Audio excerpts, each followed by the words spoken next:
नमस्कार, स्वागत है आपका न्यूज 80 पर। मैं हूं आपके साथ राहुल राणा। मिस्र में मोदी जी मस्जिद में, वाह मोदी जी वाह। मोदी जी की ये तस्वीर जिनमें मुस्लिम लोग और बड़ी बड़ी मस्जिदों को निहारते हुए मोदी जी, इन तस्वीरों को कल से बीजेपी का आईटी सेल लगातार सोशल मीडिया पर वायरल कर रहा है। मैसेज साफ है, धर्मनिरपेक्ष प्रधानमंत्री, वाह मोदी जी वाह। ये तस्वीर देखकर तो एक गाने की कुछ लाइनें मेरे मन में आ रही है, गैरों पे करम अपनों पे सितम।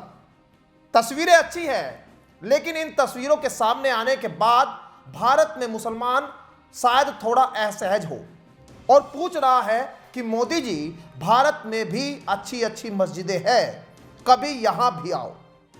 यह चर्चा अब उस दौरान खड़ी हो रही है जब कुछ समय बाद लोकसभा का चुनाव है।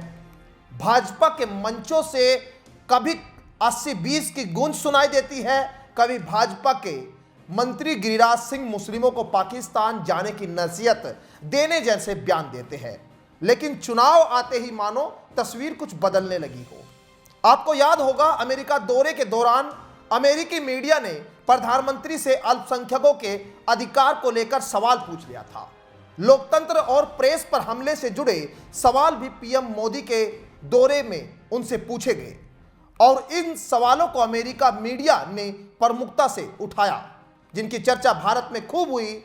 वहीं अमेरिका के पूर्व राष्ट्रपति बराक ओबामा के बयान से भाजपा के मंत्री इस तरह बौखला गए कि उन्होंने बराक ओबामा को बराक हुसैन ओबामा तक कह दिया। भाजपा नेताओं के इस तरह के बयान मुस्लिमों को जरूर खलते होंगे। मणिपुर हिंसा पर मोदी जी की चुप्पी और दूसरी ओर विदेशी धरती पर मुस्लिमों के साथ मेलजोल की ये तस्वीरें, दोनों अलग अलग कहानी दर्शाती है। और यह उस दौरान हो रहा है जब देश में 2024 के लोकसभा चुनाव को लेकर विपक्ष एकजुटता की कोशिश में है, जिसमें भाजपा घबराई हुई है। एक तरफ देश में महंगाई, सिलेंडर के दाम कई गुना बढ़ा दिए गए, पेट्रोल डीजल की कीमतों में लगातार इजाफा हो रहा है और बिजली के बिलों में बढ़ोतरी, बेरोजगारी जैसे तमाम मुद्दे हैं, लेकिन इनकी चर्चा आज नहीं हो रही। बीजेपी के कई मंत्री और सांसद जब विपक्ष में थे तो 13 रुपए किलो चीनी भाजपा सरकार में देने की बात करते थे और 350 रुपए का सिलेंडर भी उनको महंगा लगता था। आज सिलेंडर 1100 रुपए तक पहुंच गया। अब पेट्रोल 100 के पार है, लेकिन भाजपा के इन मंत्रियों को अब यह महंगाई नजर नहीं आती। दरअसल भाजपा यह बखूबी जानती है कि जनता उनसे यह सवाल पूछेगी। उन्होंने जो वादा सरकार बनाने से पहले जनता से किया था, उसका क्या हुआ? 2019 के लोकसभा चुनाव के दौरान पुलवामा हमले में मारे गए शहीदों के बाद पूरे देश में एक देश प्रेम की भावना लोगों के अंदर जागी थी, जिसका फायदा भाजपा को हुआ। लेकिन भाजपा को यह अब समझ जरूर आ रहा है कि अभी तक इस तरह का देश में कोई भावना नहीं दिखाई दे रही है जो 2019 के चुनाव में थी। इसलिए महंगाई, बेरोजगारी जैसे मुद्दे से हटकर कुछ नया खेल तो करना पड़ेगा।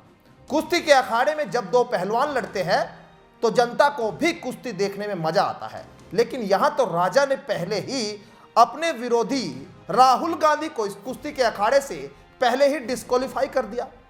लेकिन पटना में हुई विपक्ष की बैठक ने एक बार फिर भाजपा के मंसूबों पर पानी फेर दिया।